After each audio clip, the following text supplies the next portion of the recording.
Unity Fountain, the venue where they are supposed to convene before proceeding for the protest. We also came here. We saw that the place was under lock and key.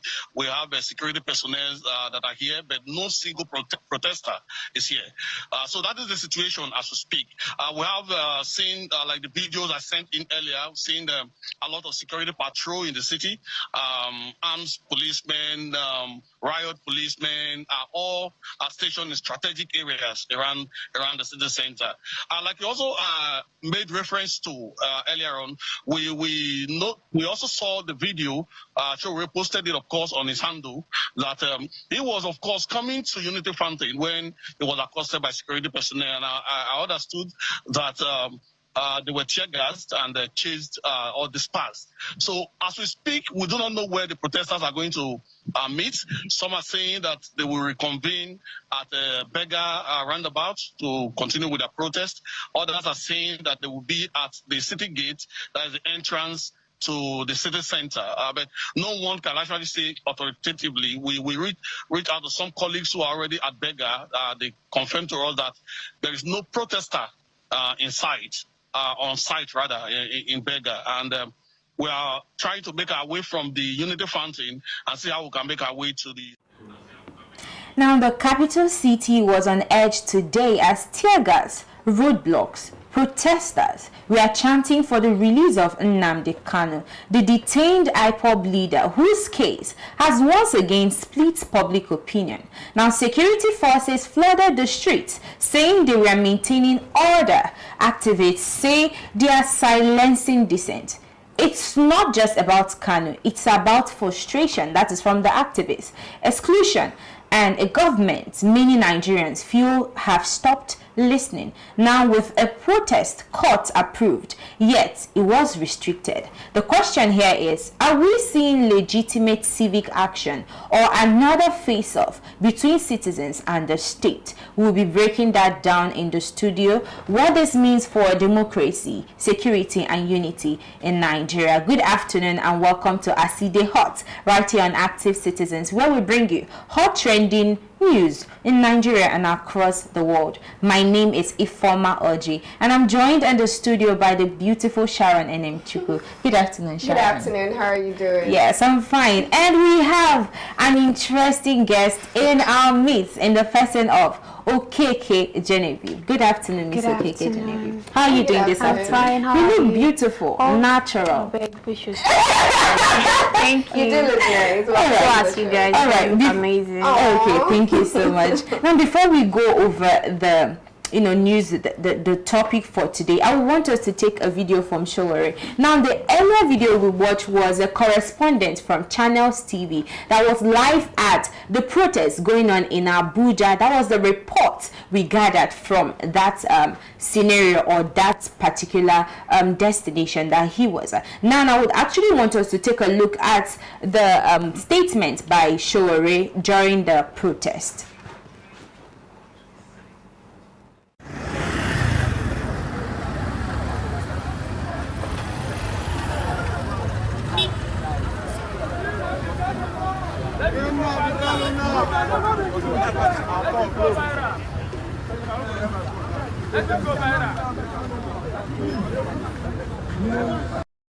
So we are going to take a minute silence to recognize the heroes who were killed at the Lekki toll gate for EndSARS. Can you take a minute silence? Silence! Can we put that? Silence, please! Take off your caps! Can we put? Let's have fun.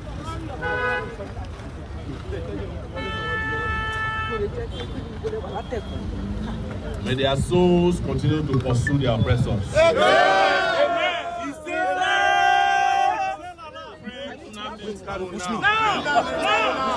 Not a tribal issue.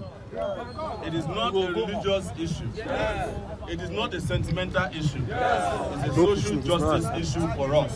We are not here as Igbos or Yorubas or Hausas. In fact, if you look around very well, there are a lot of Igbos, there are a lot of Hausas and Yorubas. All united to ensure that our brother is brought back home. That they should end the sham trial that is going on at the Federal High Court. If they don't do that, they will get more. And they know that a lot of Nigerians are sitting with anger. It's not about Nnamdi Kanu alone. There's hunger, there's starvation in this country. Yeah. There's political oppression. There's a lot of corruption going on under the Tinubu. Yeah. So very soon, this crowd you see might be bigger than that of Nepal. Let the people be moving. Free Nnamdi Kanu now. Free Nnamdi Kanu now. Free Nnamdi Kanu now. Free Nnamdi Kanu now. Now, the video we just saw right now is the video from Sowore present at the protest going on in Abuja. And there was one particular thing he said about this Free Nnamdi Kanu protest going on. He said something and he was like that this is not about one man. This is not about you know, the Igbos that presently standing in that place protesting are both Igbos, Hausas and Yorubas. So it's not about this thing, it's about the dissent. Now, I remember when we had, you know, morning show, I made a comment that under the prerogative of mercy, that the president has the right to pardon, you know, some people in prison. You understand that is under his right as the president of the Federal Republic of Nigeria. But at the same time, I equally mentioned when we talked about this pardon case weeks ago that he is, I mean, they're supposed to, you know, table a lot of things before him if these people are supposed to be granted pardon in the first place. And I remember, Sharon, you mentioned earlier that the case was still ongoing in court, so the president was supposed to wait before the court declares that okay, he can actually pardon certain people before he goes ahead to pardon them. But he went ahead to just pardon this set of persons, which Nigerians, it gathered a lot of reaction in Nigeria. But I really want to ask, this protest that is going on in Abuja right now, Sharon, do you think that this protest is truly about Nnamdi Kanu or a symptom of deeper national frustration? Generally, but I can't excuse the fact that it has more to do with the case of Nnamdi Kanu, seeing that it's literally hashtagged Free Nnamdi Kanu. So it's majorly because of Nnamdi Kanu and the situation that surrounds his case and what he has had to go through for the past I don't know how many years now since his case was in court. I don't think recently we've seen any long-standing case as what we have with Nnamdi Kanu. So generally speaking, it has to do with Nnamdi Kanu and also the state of our judiciary, right?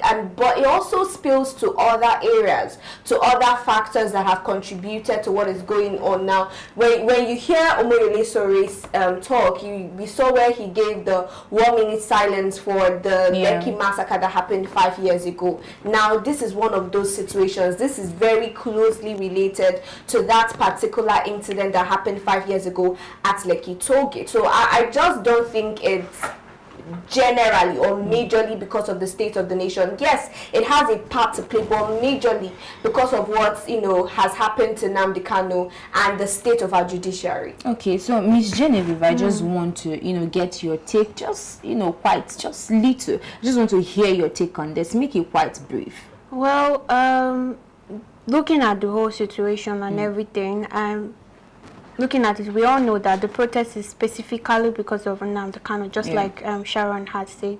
And I don't think there is any other thing to add to it other than the bad governance that we are facing in Nigeria, the lack of judiciary system, the laws and the constitution in Nigeria. So this protest is definitely for us to, you know, undergo a right process. Like we are trying to advocate for Nigeria to be better. You understand? So that's what I see from the protest. Yes, I understand. I believe that we'll still remain and we'll keep you up to speed as the day unfolds. But let's move over to the second story we have for today, which is about the thing that happened actually on 20th August 2020. 2020, and that was about the EndSARS. This is more like 20th October 2020. So today is more like a memorial. It's more like a remembrance. We get to remember a lot of heroes that laid down their life. Now, before we can understand today's arrest, we have to remember yesterday's revolution.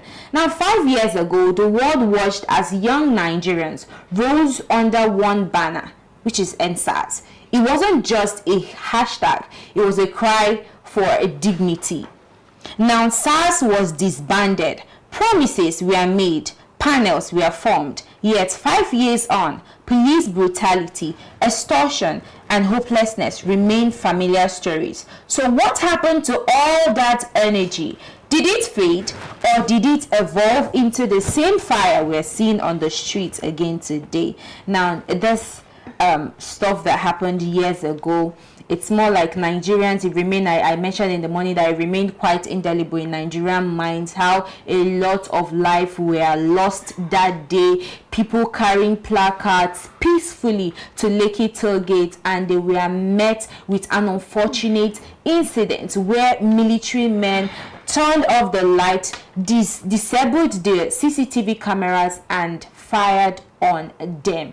And it was, I remember that day I was seated, I was rooting for the protest, because I mean, we were tired of the unrest in Nigeria. And I love the fact that Nigerians, you know, gathered en masse to protest for the betterment of Nigeria. And it was quite unfortunate that as they were protesting for a change in Nigeria, there were a lot of, you know, celebrities that mounted on that Lekki tailgate on that 20th of October, and they opened fire on this set of persons. A lot of them were running, a lot were injured, a lot lost their lives. And it's more like we're in 2025. And Nigerians still have that incident, you know, written boldly. We can still remember it vividly in our minds. And it's as if all those deaths, all those people that were injured, it meant absolutely nothing. And I'm asking you, Sharon, are we seeing the voices of the dissent continuously silenced? I think that's a question that already has an answer. When you look at what has happened, even after the protest, the EndSARS protest, and I'm just going to make a general comment on that particular EndSARS protest, as someone who was actively involved during the protests, on the road, on the street, it's going to remain one of the most phenomenal things I have witnessed as a Nigerian. I was super proud to be Nigerian. 20th October 2020. I have never seen that sort of support for a cause in Nigeria. Normally, Nigerians are known to be they can be very relaxed when they are not supposed to be. But that particular case, you rightfully mentioned, we had celebrities, but I really don't even care much for the celebrities. I care for the normal average Nigerian that felt that they just felt that it had hit home enough, or it was high time for them to come out to contribute and to lend their voices. So they came out not just en masse, they came out with resources, and they came out in multitude. So to see the Nigerian government treat this EndSARS as, or the death of the people that died that day, that they killed that day, as nothing, or saying that it didn't happen, is really, it's really interesting to see. Because apart from the fact that, okay, 5 years later, there have not been any arrests made, we don't know who gave the order and all of that. Another thing is the premeditation of this whole thing. First of all, the lights were turned off, the CCTV cameras were turned off. It's as though they'd already seen 5 years before, and they were planning to make sure that there is no record and there is no proof that they did what they did. And the Lagos state government is another, I would always hold the Lagos state government for what happened on that day, because this happened in Lagos state, and till now someone who can, you know, go to different events, go to different occasions, and it's as though nobody can remember, or they are not asking the question. Is when it's 20th October, then we start talking about what happened 5 years ago. But when he goes for different, Nigerians, see, I like the fact that we are trying to keep the spirit alive. We are trying to remember what happened 5 years ago. but it shouldn't just end today. Right. Because tomorrow you will see someone outside and you will not be able to ask. You should ask him questions. Exactly. We deserve these answers at the end of the day. Yes. So I just think generally, I don't think this dissent or Nigerians coming out with one voice is something the Nigerian government is going to recognize and respect on the long run. Okay, well said. Now coming to you, Genevieve, do you think that, you know, in today's generation that we can still believe in peaceful protests after what happened in 2020? To be honest, first off, let me say that this 20th of October, I even forgot that it is EndSARS Memorial. Like, as we are talking about it now, I'm even having shivers, I'm having goosebumps, because it is not a story that is pleasant to the ear, you understand? So you saying if this generation, if their peaceful protest is still going to, you know, be a form of advocate, a form of voice to the government, to be honest, I don't think it's going to work. Okay. It has never worked, and I don't think it will still be working. So a general question now, what do we do? What do Nigerians do? Because since they can tear gas people, and since they can open fire on people that are not carrying arms, what then can Nigerians do? Maybe our audience can actually drop what they think is the solution. What can Nigerians do? But if I'm to say anything as regards this, I think we are headed towards a revolution. I don't know how it's going to pan out. I don't know how it's going to happen, but I know that we're headed towards a revolution. You asked the question, we didn't answer. Okay, you want to please answer. I think you're saying revolution, right? If what happened in EndSARS did not teach us anything, is that we underrate the Nigerian government. Is that we give them too much. We give them too much. Yes. We think that they can come down and sympathize with us on a human level. Now, if I'm going to say anything, if we want to get answers or something different from the ordinary, I think it's time for everybody, Nigerians, to go back to the drawing board. Now, if you're coming at the Nigerian government, you want better, just know that your emotions is not going to be enough. So there has to be strategies in place that you have to force them to listen. You can't appeal to their emotions. We did that in 2020. We saw what happened. So moving forward, I just think they need to go back to the drawing board. Okay, we need to go back to the drawing board. What about you? Do you think so? I second her on that. We need to be strategic, diplomatic about our every single move. We need to be precise about it, because those people, we have to play the mind games they are playing. Exactly.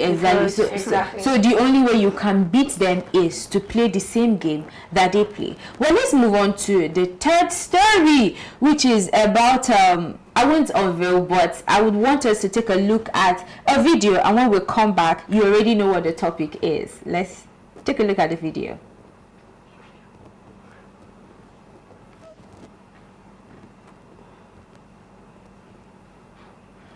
Okay.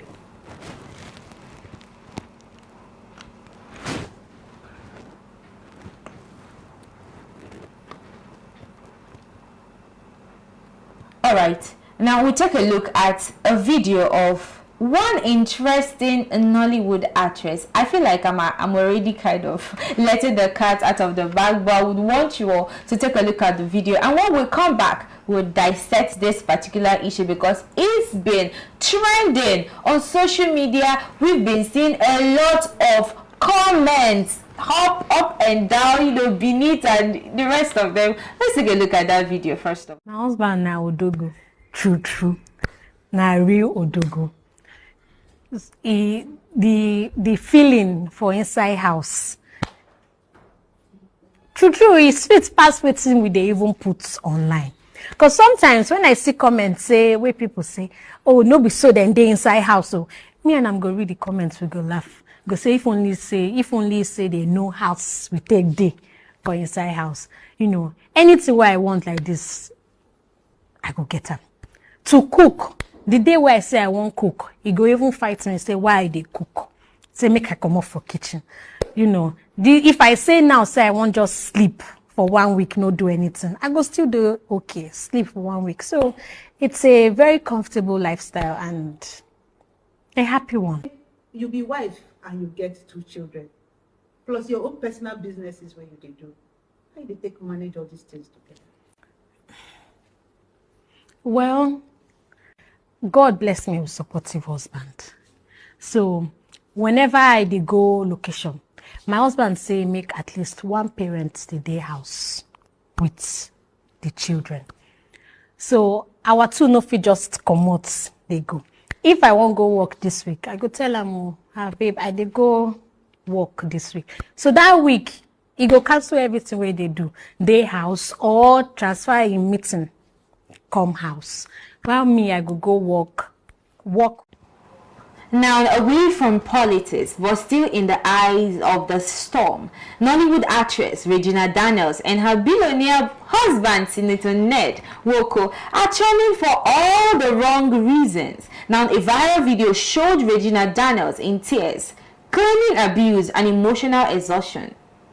Hours later, her husband fired back, accusing her of substance abuse and property destruction. What began as a fairy tale marriage, which you just watched right now, is now playing out like a courtroom drama in front of millions. Now the internet is divided. Is this another case of power imbalance and control, or just a private conflict gone public? We'll dissect it right here on the studio. Now I remember, was it years back when this whole the wedding, they wedded and the rest of them, and Regina Daniels coming to social media and was saying something about crying in Lamborghini rather than crying in Keke Napep. And I saw one of her video where she had dollars and she was wiping her tears with the dollars. And now this, I would want us to take a look at that particular video, but while we do that, we still have to talk about the issue. Now I'm like, what happened to that fairy tale that we were seeing? And there was one time that somebody came out on social media and said that the only person that can kind of advise her about marriage is Regina Daniels. Now I'm asking that person right now, can Regina Daniels?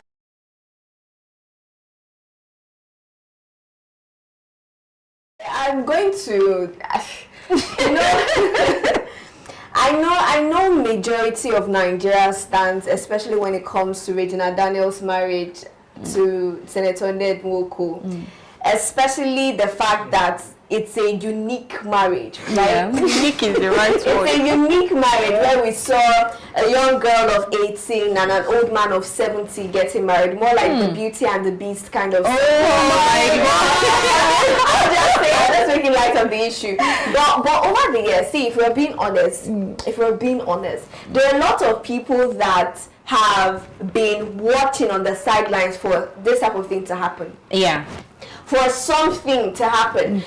Some people thought it was going to be Ned taking his 7th wife. But I'm not sure we saw violence coming. We didn't, I'm not sure we pictured violence, a situation where we'd see Regina in that sort of situation. And because of the type of person that I am, I'm not going to be speaking on behalf of Nigerians. I'm not going to be laughing at anybody's misfortune. Yeah, it's not just in my personality to do that or my character to do that. I have my personal opinion on on the entirety of Regina Daniels' situation with her husband, but that's my opinion. The fact that any woman has to deal with violence in any marital situation is absolutely wrong. And Ned Nwoko came out to say that she's abusing drugs, she's taking drugs and all of that. Please help me let it make sense. Is that basis for violence? Because he's accusing her now of being the one causing the violence, breaking his cars and all of that. And ever since that statement came out, that press release came out, Regina has not come out to say anything after that. Maybe she's taking... Yeah, but we're seeing a lot of videos of her where she was taking some, substance too. All right. So where she was smoking particularly. Of course, we've seen that. And I'm just saying it's not basis for violence. I don't think there's anything. If you're done with the marriage, if you can't stand the marriage, you divorce her. It's simple as that. But see, some of these substances are prone to make you react in some certain type of way. It might actually make you react violently. So it might be possible. Now, what I'm saying is there's a possibility that it's not true. It's true. There's a possibility that Nwoko is cooking this up because have they conducted a test and a drug abuse test to ascertain if she actually took the drugs that she's been. What if this is all a plan to make her look bad, seeing that Ned Nwoko has a political ambition? All right. So I would actually want us to, take a look at that video, and when we come back, we'll get to listen to Miss Genevieve comment on. Did anything happen to my sister? In this house? In this house? Okay. In Ned Nwoko's house. No. In Ned Nwoko's house, I am nothing. But in my house, I am a queen. No, you're still as valuable. Mom, look at me. Look at me, Mom. Baby, once again, I cannot stand the violence. It's too much. It's too much. Don't go give water now. Don't go give water. Just relax. I bet give her water, Daria. Just wait. I actually want something. Just relax. Wait. Shame on you. Are you thinking out a gun? Can you imagine? Wait. Can you imagine this?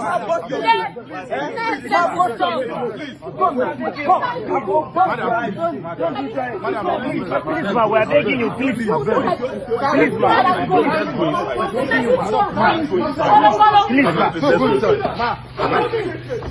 Now go is something this fight. Now go is something this fight. Mama in the fight.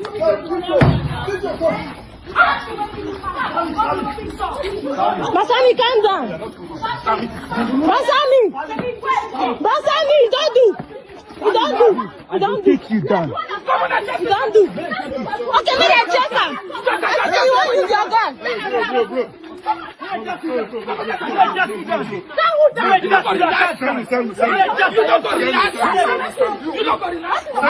Basami, calm down, please. Now, Genevieve, there was this particular comment she made in this video, and she said, in Ned Nwoko's home, I am nothing, but in my home, I am a queen. Now, what do you make of this particular statement of hers?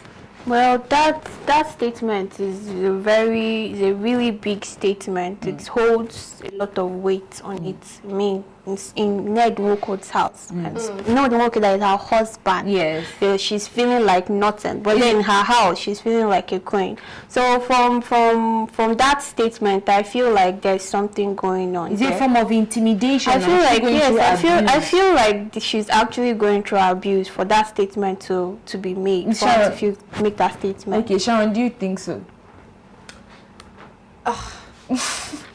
You know, she's the sixth wife. Yeah. So normally,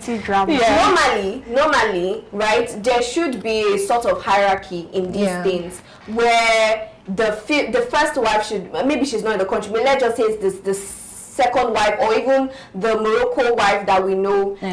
If you are in that kind of setting, I'm not saying she should be treated as nothing, but I don't know how polygamy works. Ned Nwoko is in a better place to say that. He says it comes from a long line of polygamy. So maybe in a polygamous house, if you're in the comment section, you can tell us the sixth wife. I don't know if she's going to feel like much in her husband's house where you have 5 other wives. But she's also saying now that the violence is too much. There's a comment she made here that she was complaining that the violence. So this is, to me, this means this is not the first time this is happening. This is not the second time this is happening, right? And then it's something that she has tried to endure and she can no longer endure. Because at the end of the day, when I saw this video, if I'm being honest, I thought it was a prank. So I was not even taking it seriously. But then I took another look. I'm like, the whole grab, the elderly men that I'm seeing here cannot stoop so low to be having a prank. It just doesn't make sense. But you see, another thing is, I don't understand is, where is her mother in all of this? On a second thought, what if all this violence is not coming from Ned? What if it's coming from other wives? You know, from other wives now. Otherwise, yes. I didn't even they don't have to live in the same house for her to also be facing violence. Did she know there were 5 other wives before she got married? Of course she knows, but I mean, see, I said we should cry in Lamborghini. Have you forgotten? Okay, but I actually think, that there's possibility that she is going through, this abuse and the rest of them. And I still feel maybe there's possibility that she is taking the substance she's taking just to more like see if she can calm her nerves. But in the first place, I asked this question, why is it that she had to resort to taking substances just to, handle the situation in her home? It speaks a lot of languages for me. But I would want us, out of the whole Regina Daniels situation and the rest of them, I want to pass this message across to the general public that in whatever happens, you shouldn't gamble with your life. If you're in a marriage and you feel like the marriage is not working, please exit. You are not there to die because maybe the society is talking about what would the society say about the marriage, or what will your mother say about the marriage. The society will definitely move on if you leave or if you depart the planet Earth. So whatever you're going through in marriages,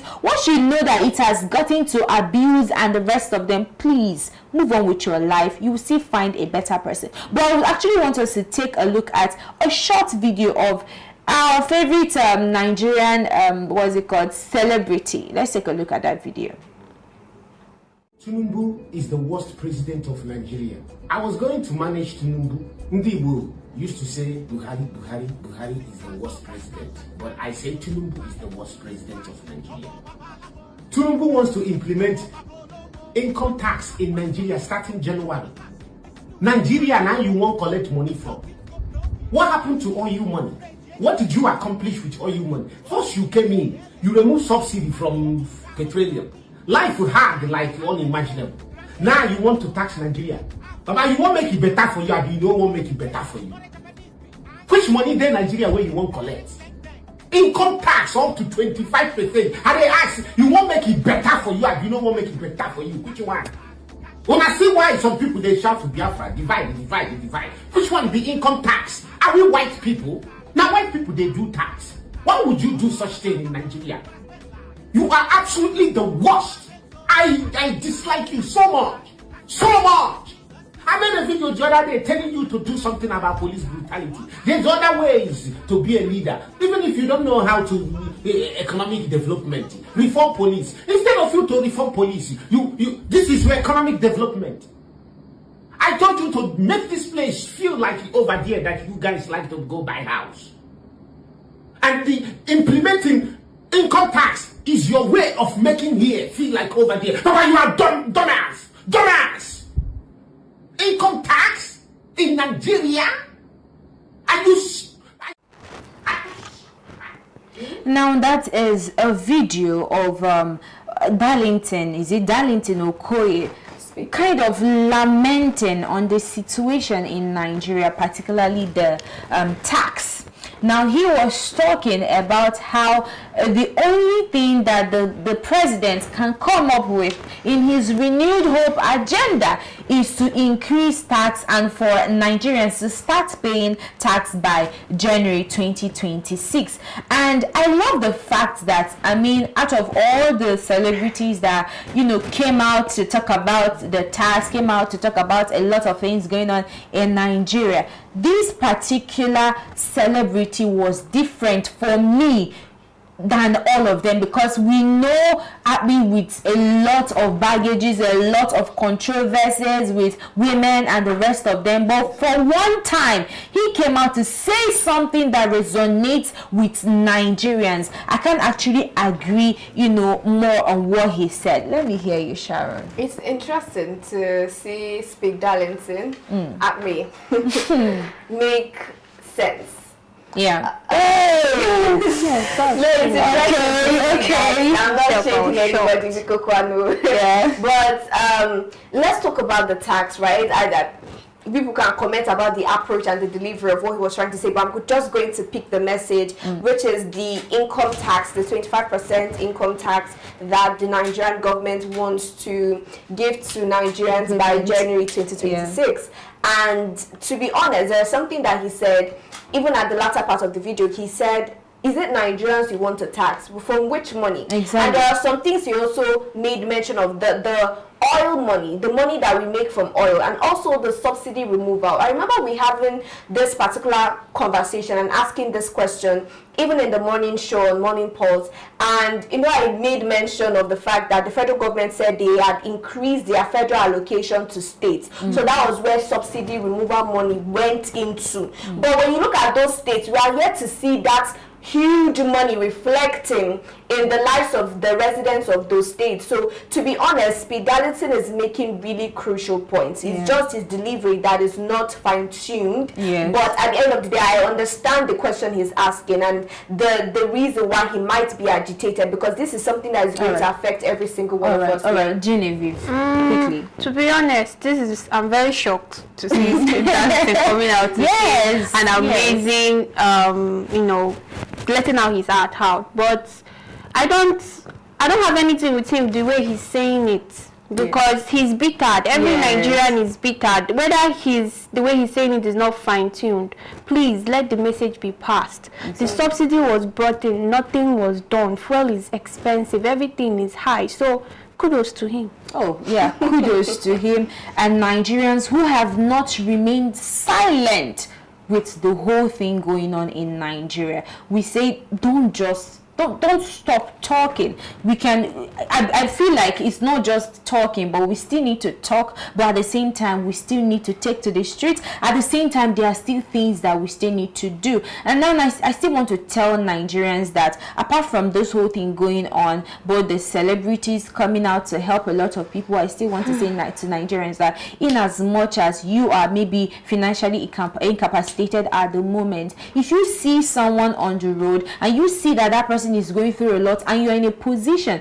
to still lend helping hand, please do, because a lot of people are going through a lot. Now, different stories, it's the same message, the same central message. Nigerians are tired of silence. From the streets to the screens, people want answers. But when the noise fades and the cameras go off, remember, silence is also a choice. Choose to speak today.